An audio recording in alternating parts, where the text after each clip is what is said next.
কাবা ঘরের ভিতরে কি রয়েছে? অনেকের কাছেই এটা একটা প্রশ্ন। চলুন তাহলে দেখে নেওয়া যাক। কাবা শরীফের ভেতরে 180 বর্গ মিটার পরিধির ভেতরে 3টি বিশাল শতকাঠের খুঁটি রয়েছে। এই খুঁটিগুলো প্রখ্যাত সাহাবী হযরত আব্দুল্লাহ ইবনে জুবাইর রাদিয়াল্লাহু তাআলা আনহুর সময়কালে তৈরি করা হয়েছিল।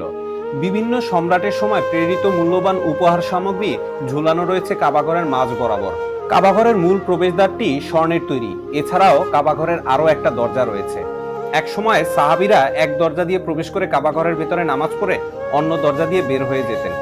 এখন এই দরজাটি পার্মানেন্ট ভাবে বন্ধ করে দেওয়া হয়েছে। এটিও স্বর্ণের তৈরি। কাবাঘরের মেঝেটি শ্বেত পাথরের তৈরি। এছাড়া মেঝের উপরে শ্বেত পাথরের তৈরি একটা বাক্স রয়েছে। এর ভেতরে মেশক আম্বারের বিভিন্ন সুগন্ধ সামগ্রী সবসময়ের জন্য রাখা থাকে। এছাড়াও কাবাঘরের ভেতরে একটা জায়নামাজ রয়েছে। এখানেই মক্কা বিজয়ের পরে আমাদের প্রিয় নবী হযরত মুহাম্মদ সাল্লাল্লাহু আলাইহি ওয়াসাল্লাম নামাজ পড়েছিলেন।